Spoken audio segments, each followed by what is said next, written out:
기도하는 시간을 갖도록 하겠습니다. 우리는 지금 사순절 기간을 보내고 있습니다. 그리고 조금 있으면 고난 주간을 우리가 맞이하게 됩니다. 그래서 어떻게 하면 이 시기에 우리를 위해서 고난 당하신 예수님, 우리를 위해서 십자가에 못 박히신 예수님을 더 깊이 묵상하고 기억할 수 있을까를 고민한 차에 이 본문을 선택하게 됐습니다. 그래서 오늘 말씀을 통해 정말로 예수님이 우리의 삶에 어떤 의미가 있는지를 더 깊이 깨닫고 주님을 깊이 만나는 시간 되기를 바랍니다. 오늘 우리가 읽은 본문은 마가복음이죠. 마가는 성경을 기록할 때 샌드위치 기법을 자주 사용했습니다. 샌드위치 기법은 간단해요. 이제 그 빵 사이에 패티가 있는 것처럼 하나의 이야기 안에 또 다른 이야기를 집어 넣는 거거든요. 마가는 오늘 본문에서 5번째로 샌드위치 기법을 사용을 했어요. 그래서 먼저 1, 2절에는 1, 2절 내용이 나오고 맨 밑에 10절과 11절의 내용이 가운데 있는 내용을 감싸고 있습니다. 먼저 겉에 있는 내용은 어떤 내용이 나오냐면 유대교의 지도자들이 예수님을 사형을 시킬 음모를 짜고 있었다. 그리고 밑에는 그 음모 가운데 가룟 유다가 동참하고 있었다는 내용이 나와요. 그리고 그 가운데에는 어떤 내용이 나오냐면 예수님이 그 죽음을 앞둔 상태에서 나병 환자의 집에서 향유 옥합을 깨뜨린 여인을 만났다는 내용이 나오고 있습니다. 자, 이 두 내용을 비교해 보면 마가가 원래 의도했던 메시지를 더 잘 파악할 수 있거든요. 자, 이것만 보더라도 예수님의 제자라고 불리는 가룟 유다가 얼마나 잘못된 행동을 하고 있는지, 그에 비해서 예수님의 제자가 아닌 이 여인이 얼마나 예수님을 사랑하고 있는지를 더 잘 파악을 할 수 있습니다. 자, 그리고 더 구체적으로 3가지 키워드를 가지고 대조를 해볼 수 있는데, 먼저는 이름을 가지고 비교를 해볼 수 있어요. 먼저 외부 바깥쪽에 있는 내용에는 12제자 중 한 사람 가룟 유다의 이름이 나옵니다. 그런데 3절부터 9절에는 이 여자의 이름이 나오지 않고 있어요. 물론 요한복음 12장에는 이 여자의 이름이 마리아라고 나오는데 마가는 의도적으로 그 이름을 쓰지 않습니다. 이 둘을 비교해 보라는 거예요. 이름이 알려지고 밝혀졌던 예수님의 제자지만 예수님을 배신하고 있고, 아무도 이름을 모르는 여자이지만 예수님을 위해서 모든 것을 헌신하고 있다. 둘 중에 누가 더 제자다운 모습을 보여주고 있느냐, 이걸 보여주고 있습니다. 그리고 두 번째는 장소라는 키워드를 가지고 바깥에 있는 내용과 안에 있는 내용을 비교할 수 있어요. 10절에 보시면 종교 지도자들이 예수님을 죽인 음모를 꾸미기 위해서 대제사장을 찾아갔다고 그러죠. 대제사장은 예루살렘 성전에 있었거든요. 그 당시 예루살렘 성전은 이스라엘의 중심지였고 가장 거룩하다고 소문이 난 곳이었어요. 가장 거룩한 곳에서 예수님을 죽일 음모를 꾸미고 있는데, 그에 반해 이 여인은 어디에 있나요? 나병 환자의 집에 있습니다. 거기서 예수님과 함께 있어요. 그 당시에 가장 불결하고 부정하다고 여겨졌던 나병 환자의 집에서 예수님을 향한 마음을 쏟아붓고 있다는 것을 보여주고 있습니다. 자, 그리고 마지막 3번째는 돈이에요. 겉에 있는 내용과 안에 있는 내용 둘 다 돈이 나오거든요. 가룟 유다는 예수님을 은전 30개를 받고 팔고 있지만 이 내부에 있는 내용에서는 300데나리온이 넘는 값비싼 향유 옥합을 예수님을 위해서 깨뜨리고 있다는 내용이 나오고 있습니다. 그러니까 돈 때문에 예수님을 팔아 넘긴 제자와 엄청나게 비싼 돈을 받고 팔아도 되는 향유를 팔지 않고 예수님께 쏟아 부은 이 여자를 대조해 보라는 거예요. 누가 진짜 제자다운 모습인가? 돈 때문에 팔아 넘긴 가룟 유다는 제자가 아니라는 것을 우리에게 보여주고 있습니다. 아무런 이름도 없지만 자기가 가진 모든 것을 예수님께 바친 이 여자야말로 진짜 제자가 아니겠느냐라고 우리에게 메시지를 던져주고 있습니다. 자, 그러면 가룟 유다는 왜 예수님을 팔아 넘긴 걸까요? 그리고 이 여자는 그 값비싼 향유를 팔아서 가난한 사람들을 도와주지 뭐하러 예수님의 몸에다가 싹 다 부어버렸을까요? 그리고 그런 행동을 보시고 예수님은 왜 잘했다고 칭찬을 하고 있을까요? 자, 먼저 가룟 유다가 예수님을 배신했는데 왜 배신을 했을까? 오늘 본문 11절에 보시면 가룟 유다는 순전히 돈 때문에 예수님을 배신한 것처럼 보입니다. 보시면 그들이 듣고 기뻐하여 돈을 주기로 약속하니 유다가 예수를 어떻게 넘겨줄까 하고 그 기회를 찾더라라고 말합니다.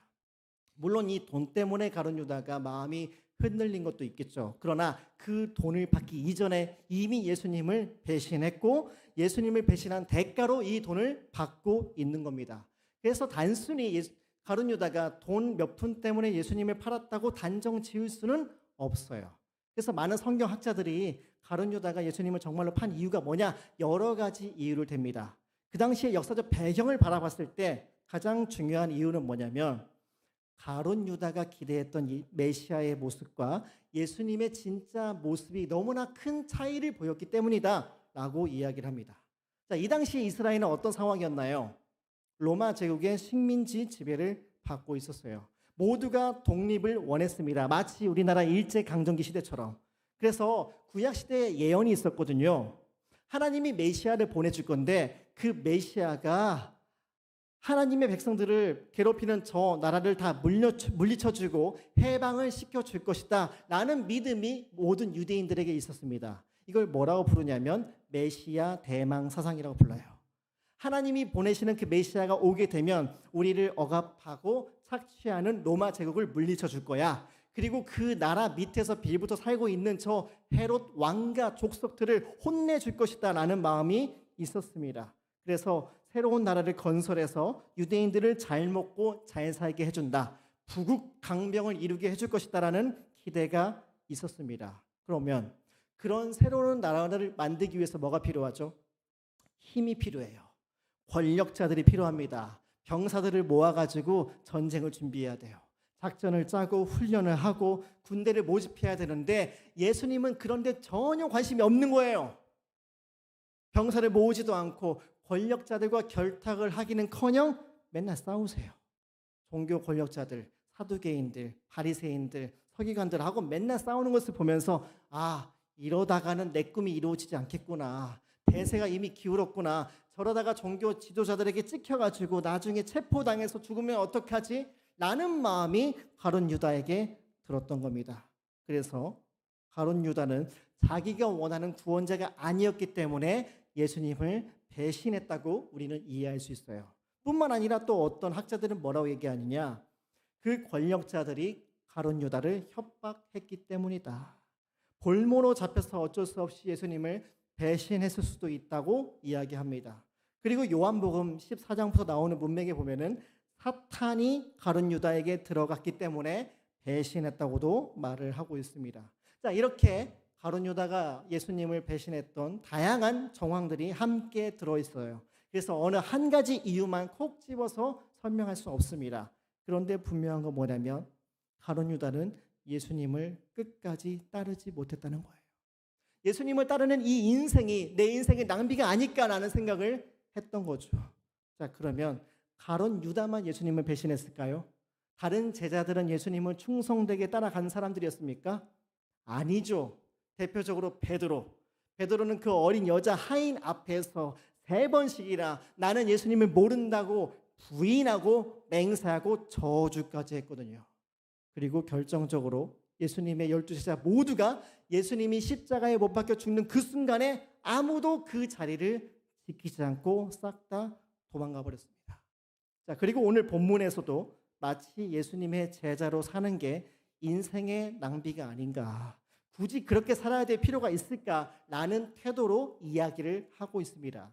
자, 나병 환자의 집에서 이름 모를 여인이 순전한 나드 한 옥합을 깨뜨려서 예수님의 머리에 부어요. 그랬더니 4절과 5절에 어떻게 반응합니까? 이 구절을 함께 읽어보겠습니다. 시작. 어떤 사람들이 화를 내어 서로 말하되 어찌하여 이 향유를 허비하는가? 이 향유를 300데나리온 이상에 팔아 가난한 자들에게 줄 수 있었겠도다 하며 그 여자를 책망하는지라 라고 말합니다. 여기 마태복음 26장에도 이 본문이 그대로 나오는데 여기에서는 어떤 사람들이 제자들이었다고 알려줍니다. 지금 제자들이 화가 나 있어요.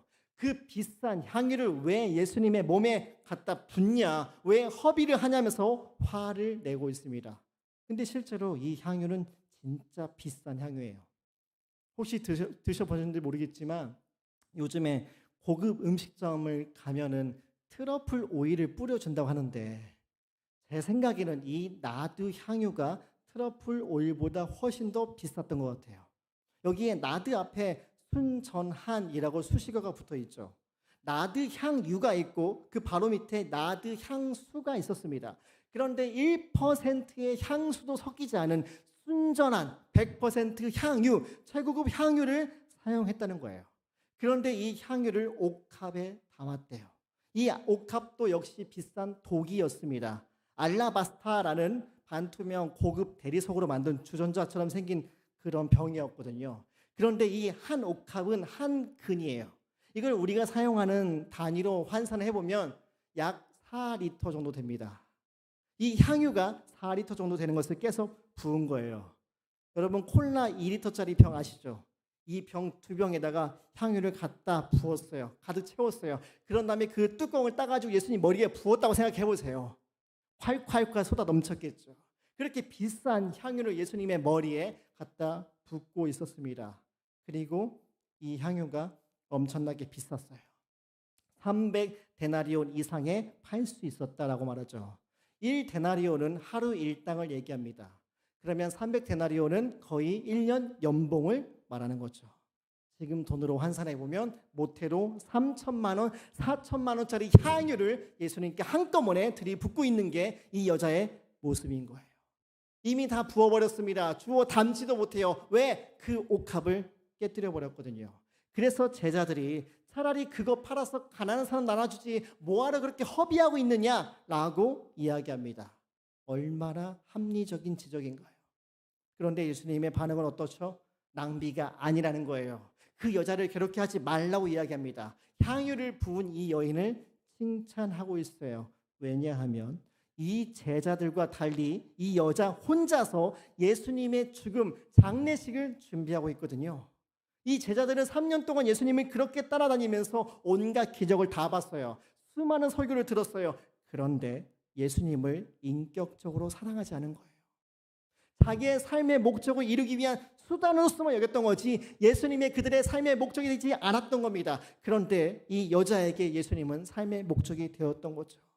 예수님이 얼마나 좋으신 분인지 선하신 분인지 나를 사랑하는 분인지를 알았기 때문에 그 향유 옥합을 깨뜨리는 게 아깝지 않았어요. 그래서 아무리 비싼 향유라도 예수님께는 전혀 아깝지 않다고 고백하면서 부을 수 있었습니다. 자, 그러면 우리는 어떤가요? 우리는 예수님께 우리의 삶을 드리는 것을 낭비라고 생각할 때가 있지 않습니까? 잘 생각해 보면 우리가 예수님을 믿는 것 때문에 이것저것 포기해야 되는 게 꽤 많아요. 주일만 생각하더라도 주말에 쉬고 싶은데 주일 예배 드린다고 교사로, 목자로, 찬양팀으로 섬긴다고 내 아까운 시간을 날려버리는 거 아닌가? 라는 생각할 수 있어요. 그리고 사람들을 만날 때도 마찬가지. 학교 친구, 동네 친구, 뭐 여자친구, 남자친구 만나야 되는데 교회 사람들 만난다고 내 시간을 다 써버려서 너무 아깝다 이런 생각할 수 있습니다. 그리고 내가 혼자 가고 싶은 맛집이 있고 내가 반드시 가고 싶은 버킷리스트 카페가 있는데 그리고 내가 사고 싶은 신발이 있고 핸드백이 가방이 있고 새로 바꿔야 될 핸드폰이 있는데 그 돈을 다 헌금으로 드려야 되다니 교회 사람들 만난다고 밥 사주고 커피 사주고 계속해서 그 사람들 만나면서 내 돈을 너무나 많이 쓰는 거 아닌가 그런 생각할 수도 있죠. 안 하시나요? 저만 하나요?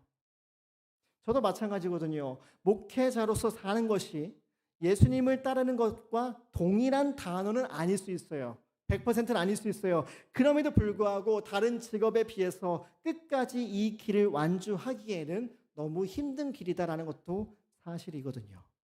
제가 요즘에 뉴스를 보면서 또는 SNS를 보면서 뭘 깨닫느냐면 이렇게 목사로 사는 게 어쩌면 인생의 낭비를 하는 건 아닌가라는 생각이 종종 들 때가 있어요. 저희 대학교 동기만 보더라도 너무 여유로워요. 얼마 전에 월드컵 경기장 축구 경기를 보러 왔다가 사진을 찍었다 하면서 저한테 사진을 보내는 친구가 있었거든요. 지연아, 너네 교회 앞에 있다며. 너 가봤니? 아니요. 저는 겉모습만 봤지 안에는 한 번도 가본 적이 없거든요. 그렇게 여유롭게 사는 애들을 보는 거예요. 그리고 어느새 아이를 2명, 3명 낳고 벌써 첫째 아이가 유치원을 졸업했다고 사진을 찍어서 올리고 주말마다 캠핑카를 끌고 경치 좋은 바닷가 가서 고기 구워 먹는 모습을 보여주고 또 어떤 친구는 이제 골프에 빠졌나 봐요. 벌써 막 사장님 나이스샷 이런 스윙하는 모습을 찍어서 막 올리기도 하고 그러다가 어쩌다가 현장 예배에 참석한 것도 아니고 태블릿 같은 거 들고 카페에 가서 예배 온라인으로 드리면서 오늘은 아주 거룩한 하루를 보냈다고 이렇게 인증샷을 보내는 걸 보면 한숨이 나옵니다. 그리고 가장 제 마음을 많이 흔들어 놓는 경우는 뭐냐면 목회를 그만두고 다른 직업으로 변경했더니 돈을 엄청나게 벌었다. 이런 얘기를 듣는 거예요. 목회를 그만두고 내가 경매에 뛰어들었는데 한 달에 1,000만 원을 벌었어. 이런 얘기가 들려와요. 그러면 저도 여기 나오는 제자들처럼 예수님을 따르는 게 인생을 낭비하는 건 아닌가? 라는 생각을 하게 됩니다. 그런데 오히려 잘 생각해 보면요. 나 자신의 욕심을 채우기 위해서 우리의 삶을 쏟아붓는 것이 진짜 낭비라는 것을 우리는 알게 돼요. 존 파이퍼라는 목사님이 계시는데 삶을 허비하지 말라라는 책을 썼습니다. 이 책의 내용이 설교로도 나왔는데 거기에서 이렇게 얘기해요. 잘 들어보세요.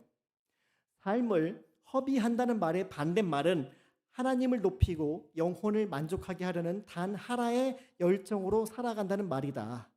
잘 살았다는 말은 하나님을 높이고 영혼을 만족시키는 삶을 의미해야 한다. 이것이 하나님이 우리를 창조하신 이유이기 때문이다. 당신은 좋은 직장, 좋은 배우자, 착한 자녀, 좋은 자동차, 긴 주말, 몇몇 좋은 친구들, 즐거운 은퇴 생활, 빠르고 편안한 죽음, 그리고 천국을 누릴 수 있다면 심지어 하나님 없이도 그것에서 만족할지도 모른다. 그런데 이것이 인생의 비극이요. 바로 이것이 허비하는 삶이다. 하나님이 우리의 유일한 자랑이 되실 때 우리를 통해 그분의 가치가 가장 크게 높아진다라고 말을 했습니다. 여러분 한번 잘 생각해 보세요. 좋은 직장, 좋은 아파트, 즐거운 여가 생활, 그리고 그런 식으로 나의 육체의 만족을 위해서 사는 것, 그것을 취하기 위해서도 우리는 우리의 삶을 다 쏟아 부어야 가능합니다. 거저 주어지지 않거든요. 그리고 우리는 이미 내가 원하는 것을 위해서 우리 인생을 쏟아붓고 살고 있지 않나요? 돈을 위해, 학점을 위해, 자기 개발을 위해, 건강을 위해, 안정된 노후를 위해. 물론 그런 게 나쁜 건 아니에요. 그런데 이것만 바라보고 살다 보니 예수님을 놓쳐버리고 복음을 잃어버리고 진정한 만족을 모른 채 살고 있는 건 아닐까요? 실제로 저희 주변에서 남들이 부러워할 만한 삶을 살고 있는데 예수님이 없기 때문에 망가진 인생의 이야기를 자주 듣게 돼요. 어떤 이야기가 있냐면 가족끼리 맨날 싸운대요. 명문대를 졸업했는데 외제차를 몇 대씩 끌고 다니고 평수 넓은 아파트가 몇 채씩 있는데 집에 들어가는 게 지옥 같대요. 왜? 내가 가장 보기 싫은 그 인간의 얼굴을 봐야 되니까. 그 인간은 아들이고 딸이고 남편이고 아내입니다. 여태까지 그런 좋은 학벌과 직장과 재산을 얻기 위해서 그렇게 자기 인생을 쏟아 부었는데 만족이 거기에서 찾아지지 않는 거예요. 그리고 어떤 사람들은 이미 많은 것을 가지고 있음에도 불구하고 끝없이 욕심을 내는 사람들이 있습니다. 최대한 세금을 적게 내고 내 재산을 최대한 많이 증식하는 데만 혈안이 돼 있어요. 이런 사람들의 특징은 뭐냐면 다른 사람을 못 믿습니다. 그 누구도 믿지 못하기 때문에 늘 외롭게 살아요. 자기 통장에 계좌에 돈이 쌓여가는 것만 보면서 좋아하죠. 그리고 예수님 없이 살아가는 가장 불행한 인생의 특징이 뭐냐면 삶의 궁극적인 목적이 없다는 거예요. 인생 살아서 뭐하나? 뭐하러 사나? 왜 살아야 되는지 모르겠다. 그냥 즐길 만큼 즐기다가 나이 들어서 죽으면 끝나는 거지 라는 식으로 살아가는 사람이 너무나 많이 있다는 겁니다. 여러분들 어떻게 생각하시나요? 우리의 삶을 어디에다 드려야 된다고 생각하십니까? 잘생기고 예쁜 외모, 우수한 성적과 학벌, 비싸고 좋은 집, 차, 부동산 이런 것을 갖고 있으면 우리 삶은 안정될 거야. 행복할 거야. 더 이상 내 삶에 아무런 문제가 없을 거야 라는 약속을 하죠. 그런데 얼마나 많은 사람들이 이 거짓말에 속았는지 생각해 보세요. 우리 인간의 욕망에 우리의 삶을 쏟아부어서는 만족이 없습니다. 그 대신에 예수 그리스도를 따라갈 때 만족이 있거든요. 그분은 먼저 우리를 구원해 주세요. 그리고 구원으로만 끝나는 것이 아니라 우리의 삶을 변화시킵니다. 단순히 우리의 돈을 쌓아서 재산을 많이 쌓는 것으로만 기쁨을 느끼는 것이 아니라 내가 가진 것을 나눔으로써 기뻐할 수 있는 사람으로 만들어주세요. 그리고 저와 여러분의 성품을 변화시켜서 타인을 용납하고 용서할 수 있게 만들어 주시거든요. 우리의 영혼뿐 아니라 우리의 삶 전체를 변화시켜 주시는 예수님께 내 삶을 드릴 때 진짜 만족을 우리가 경험할 수 있습니다. 그런데 오늘 본문에 나오는 제자들은 3년 동안 예수님을 맹목적으로 따라다니다 보니까 예수님을 위해 사는 게 낭비가 아닌가라는 생각을 했던 겁니다. 자, 그러면 이 여자는 어떨까요? 제자 공동체 안에 들어가지 못했어요. 그런데 진정한 제자의 모습을 보여줬거든요. 예수님을 위해서 그 비싼 향유 옥합을 깨뜨렸죠. 이 여인의 행동이 예수님께 어떤 의미로 다가왔을까요? 세 가지로 정리할 수 있는데 첫 번째는 예수님을 향한 극진한 사랑의 표현이었습니다. 자, 예수님도 6절에서 이렇게 얘기하시죠. 그가 내게 좋은 일을 했다라고 말합니다. 이때 당시에 상대방의 몸에 향유를 붓는다는 것은 존귀한 존재로 인정해 준다라는 뜻을 갖고 있어요. 우리 집에 누가 찾아왔다 그러면 정말 귀중한 존재로 인정해 주기 위해서 향유를 부었습니다. 우리도 그렇잖아요. 우리 집에 누군가 손님이 온다 그러면 청소를 전날부터 해놓죠. 화장실을 청소해야 돼요. 깨끗하게. 그리고 평소에 신지 않던 슬리퍼를 깔아놓고 안 먹던 음식과 안 먹던 디저트와 커피를 다 준비해 놓잖아요. 그렇게 지극정성으로 손님을 대접하는 행위가 향유를 부어드리는 겁니다. 그리고 그 당시 유대인들은 어떤 생각이 있었냐? 가난한 사람들을 도와주는 것보다 죽은 사람의 몸에 향유를 붓는 것이 훨씬 더 칭찬받을 만한 행동이라고 생각했어요. 왜냐하면 어차피 죽은 사람한테 잘해봤자 나한테 돌아오는 게 없거든요. 아무런 대가를 바라지 않고 모든 것을 쏟아붓는 행동이기 때문에 굉장히 존경받는 행동이라고 인정해 줬습니다. 그런데 지금도 마찬가지예요. 누군가가 죽었다, 장례식을 치른다. 그런데 지극 정성을 다해서 주변 사람들이 챙겨줬다라고 한다면 그 사람은 정말로 큰 사랑을 받았구나라고 우리가 인정을 하지 않습니까? 지금 이 여인이 그런 행동을 한 겁니다. 예수님은 진짜 내 인생에서 이 세상에서 가장 귀중한 분이다. 내가 정말 사랑하는 분이다. 내 모든 것을 이분을 위해서 다 바칠 수 있다라고 고백을 한 겁니다. 우리에게 이런 고백이 있나요? 정말 예수님이 내 삶의 진정한 목표가 되시고 가장 귀중한 분이라는 마음을 가지고 우리가 살고 있습니까? 그리고 두 번째는 예수님의 대속의 죽음을 준비한다는 의미가 들어있어요. 자, 8절에 보시면 이렇게 써있죠.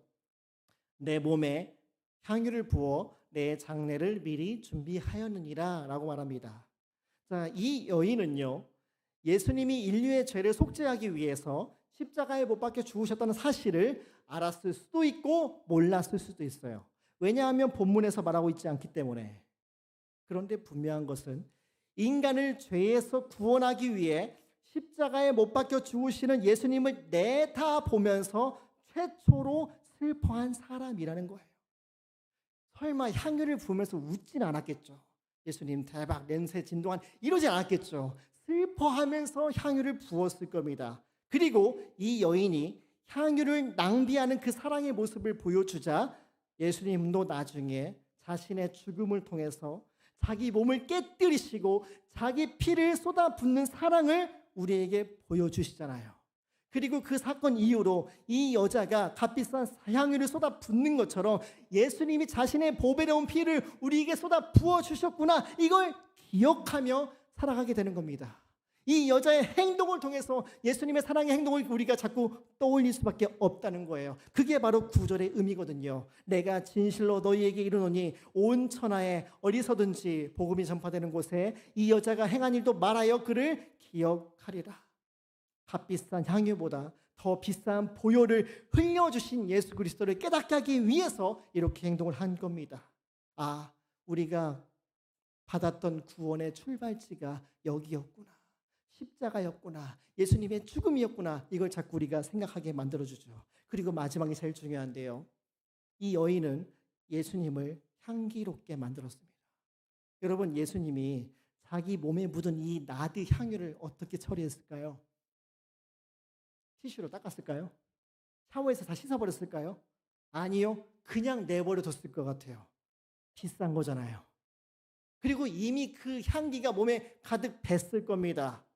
그리고 예수님이 돌아다니는 곳마다 그 나드 향기가 곳곳에 묻어났을 거예요. 요한복음 12장 3절에 뭐라고 써있냐? 마리아는, 이 여자를 얘기해요. 지극히 비싼 향유 곧 순전한 나드 한 근을 가져다가 예수의 발에 붓고 자기 머리털로 그의 발을 닦으니 향유 냄새가 집에 가득하더라. 이 여인은 예수님을 향기롭게 만들었어요. 그리고 이 사건이 언제 일어났냐? 1절에 보니까 6월절 이틀 전이라고 말하죠. 이틀 뒤에 예수님은 십자가에 못 박혀 죽으세요. 십자가를 지고 골고다 언덕을 올라갈 때도 나드 향기가 났을 거예요. 십자가에 못 박혀서 매달린 상태에 있을 때도 피 비린내가 아니라 나드 향이 났을 겁니다. 그리고 예수님이 부활하신 그 이후에도 예수님이 만나는 사람들에게 그 향기를 나타냈겠죠. 왜냐하면 유대인들이 장례식을 할 때는 먼저 그 시신에 향유를 다 묻힌 다음에 세마포로 꽁꽁 둘러싸 맸거든요. 향기가 절대 빠져나갈 수 없는 겁니다. 그야말로 예수님의 살아있는 몸, 죽어있는 몸, 부활한 몸을 향기롭게 만들었어요. 누구 때문에? 이 여자 때문에요. 자신의 삶을 깨뜨리고 자신의 전부를 쏟아 부었기 때문에 예수님의 삶을, 예수님의 몸을 향기롭게 만들 수 있었던 겁니다. 자, 이 12 제자와 이 여인 둘 중에 누가 예수님의 제자입니까? 이 여자죠. 예수님을 정말로 사랑했고 살아가는 예수님을 위해서 자기 몸을 다 깨뜨렸고 예수님을 향기롭게 만들었기 때문에. 자, 그러면 우리는 어떻게 예수님의 죽음을 향기나게 할 수 있을까요? 이미 예수님은 죽으셨다가 부활하셨고 승천했어요. 그래서 우리가 또다시 예수님의 장례식을 준비할 수 없어요. 그런데 우리가 지은 죄 때문에 다시 죽게 만들어서 장례식을 치르지 않도록 할 수는 있거든요. 우리의 죄 때문에 예수님이 죽었다는 것을 안다면 그 죄를 반복하지 않으려고 늘 싸우겠죠. 거룩한 삶을 살려고 발버둥을 칠 겁니다. 그래서 두 가지만 적용해보면, 첫 번째, 우리의 성품의 변화를 통해 예수님의 죽음을 향기롭게 만들 수 있어요. 자, 예를 들면 이런 거예요. 예전에는 내가 뭘 좀 잘했다, 사람들에게 인정받았다, 그러면 금방 교만해져요. 자꾸 잘난 체를 하고 허세를 부리고 나보다 못하는 사람들을 깔보면서 살았다고 해보죠. 그런데 예수님의 죽음을 통해서 내가 구원받은 죄인이구나, 이걸 알게 돼요. 그러면 어떻게 바뀌냐? 아, 이건 내가 한 게 아니고 하나님이 도와주셨기 때문에 할 수 있었던 거구나 하고 모든 인정과 박수 갈채를 하나님께 돌릴 수 있어요. 왜냐하면 이게 왜 중요하냐면 한 번 잘했기 때문에 늘 항상 잘할 수 있는 건 아니라서 겸손할 수 있거든요. 반대로 내가 한 번 못했다고 해도 나중에 하나님이 도와주시면 더 좋은 결과를 낼 수 있기 때문에 좌절하지 않을 수 있습니다. 그래서 내가 남들에게 인정받는 이유를 나한테서 찾지 않아도 돼요. 오히려 아무것도 아닌 나 같은 존재를 조건 없이 사랑해 주신 예수님 안에서 찾는 겁니다. 그 복음 안에서 나의 진정한 정체성을 찾으며 살아갈 수 있기 때문에 자유할 수 있고 겸손할 수 있거든요. 이런 삶의 변화를 경험할 수 있어요. 그리고 또 하나, 우리가 사람들과 지내면서 분노할 때가 있어요. 화를 낼 때가 있거든요. 보통 사람들이 두 가지 경우에서 화를 낸다고 해요. 첫 번째는 나는 맞고 너는 틀렸어요. 두 번째는 내가 맞았는데 왜 인정 안 해줘? 이것 때문에 싸운답니다. 끝까지 내가 옳아야, 내가 옳다고 인정받아야 속이 시원해요. 그런데 예수님의 십자가를 바라보는 거예요. 그러면서 내가 얼마나 용서받지 못할 죄인인지를 깨달아요. 그래서 나 같은 죄인이 저렇게 높은 데 올라가서 판사처럼 행동하면 안 되는구나, 나보다 낮은 사람들이라고 생각해서 내가 정죄하고 비난하면 안 되는구나를 인정하게 됩니다. 그리고 예수님을 바라보는 거예요. 그 누구보다 높은 자리에 있어도 마땅하신 그분께서 이 낮고 낮은 곳에 나를 위해서 내려오셨구나, 그분이 나처럼 낮아지셨는데 내가 어떻게 높아질 수 있을까, 이걸 깨닫기 때문에 나를 낮출 수 있는 거죠. 나를 위해서 이 땅까지 내려오신 예수님을 바라보면서 나도 나를 낮출 수 있는 겁니다. 그렇게 점진적으로 우리의 성품을 변화시킬 때 예수님의 죽음을 향기롭게 만들 수 있어요. 그리고 두 번째는 우리의 삶의 목적을 새롭게 함으로써 예수님의 죽음을 향기롭게 만들 수 있습니다. 한번 잘 생각해 보세요. 오늘 우리는 하루의 삶을 살았습니다. 나름 열심히 살아왔어요. 그런데 우리가 뭘 얻으려고 이렇게까지 살았을까요? 아마 우리는 이런 생각할 거예요. 내가 열심히 공부하는 이유는 좋은 성적을 받아서 내가 원하는 학교에 들어가고 취직하기 위해서다. 내가 열심히 운동하는 이유는 내 몸을 튼튼하게 만들어서 오래오래 건강하게 살기 위해서다. 내가 열심히 돈을 버는 이유는 내가 원하는 집을 사고 차를 사고 가난 때문에 생기는 고통을 피하기 위해서다 라고 생각할 수 있습니다. 그런데 내 삶의 정 가운데 예수 그리스도가 자리를 잡게 된다면 우리의 일상의 모든 목적이 달라지지 않을까요? 사소하지만 예수님 닮은 성품을 차곡차곡 쌓아간다면 우리의 인생 전체가 바뀔 수 있거든요. 예를 든다면 학교에서 중간고사 시험을 본다. 그런데 다른 사람이 내 답안지를 컨닝했어요. 그런데 나는 똑같이 그 사람의 답안지를 컨닝하지 않고 그냥 정직하게 시험을 치르는 거예요. 아니면 지하철이나 버스에서 줄을 섰는데 누군가 내 앞에 새치기를 했다. 그러면 그냥 비켜주고 나는 그냥 제 자리에서 타는 거예요. 아니면 직장에서 내가 만나는 사람들에게서 누군가 내 뒷담화를 하고 있다는 것을 들었을 때 내가 복수하는 것이 아니라 용납해주고 그 사람의 장점을 말해주면서 사는 겁니다. 여러분 어떤 생각이 드시나요? 그거 호구 아니야? 아니요. 이건 예수님이 살아가셨던 삶의 방식이거든요. 쉽지 않을 거예요. 그런데 사소한 일이지만 이런 것들이 쌓여서 결국에 예수님의 향기를 드러낼 수 있게 되거든요. 왜냐하면 복음은 허공을 가로질러서 전파되지 않아요. 예수 그리스도의 향기를 드러내는 그 사람을 통해서 전파되거든요. 만약에 나중에 내가 믿는 그 예수님을 소개하고 싶다면, 내가 전도하고 싶은 그날이 올 때 안 믿는 사람들하고 똑같이 살았다면 무슨 할 말이 있겠어요? 똑같이 컨닝하고 똑같이 복수하고 똑같이 뒷담화했다면 그 사람의 말을 통해서 누가 예수님을 믿으려고 하겠습니까? 아주 작고 사소하지만 예수 그리스도의 향기를 나타낼 때 그 사람을 통해서 예수님이 전파될 겁니다. 그들이 구원받게 될 것이고 우리 삶 가운데 하나님 나라가 오는 것을 경험하게 될 겁니다. 우리의 삶이 이랬으면 좋겠습니다. 그리고 사도 바울은 예수님을 향기롭게 하는 삶이 무엇인지를 알았어요. 그래서 고린도 교인들에게 이렇게 설교를 합니다. 고린도후서 2장 14절 15절에 우리 다 함께 읽어볼까요? 고린도후서 2장 14절과 15절 시작. 항상 우리를 그리스도 안에서 이기게 하시고 우리로 말미암아 각 처에서 그리스도를 아는 냄새를 나타내시는 하나님께 감사하노라. 우리는 구원받는 자들에게나 망하는 자들에게나 하나님 앞에서 그리스도의 향기니 라고 말합니다. 저와 여러분의 삶을 예수님께 깨뜨리고 부어드릴 때 예수님의 향기를 드러낼 수 있다고 말합니다. 물론 우리 혼자만의 노력 가지고는 힘들 수 있어요. 그런데 예수님이 우리에게 얼마나 큰 사랑을 주었는지를 떠올릴 때 우리도 그 삶을 살 수 있거든요. 예수님이 먼저 십자가에서 자신의 몸을 깨뜨리셨죠. 그리고 나드 향유보다 더 값비싼 귀한 피를 흘려주셨거든요. 그 희생의 대가로 우리가 새로운 삶을 살 수 있거든요. 이 믿음 안에서 우리도 예수님이 걸어가신 그 길을 따라갈 수 있습니다. 그래서 우리 자신을 깨뜨리고 우리의 삶을 주님께 드릴 때 우리를 통해서 예수님의 향기를 드러내게 하시는 역사를 우리가 경험할 줄로 믿습니다. 그래서 이 예수님을 우리가 만나야 돼요. 그 예수님을 통해서 거룩한 삶이 무엇인지를 알아야 되고 우리 죄를 완전히 다 회개해야 되고 새로운 삶을 살 수 있게 도와달라고 간절한 마음으로 주님을 찾는 이 시간이 되기를 바랍니다. 이 시간 함께 찬양을 부르고 기도하도록 하겠습니다.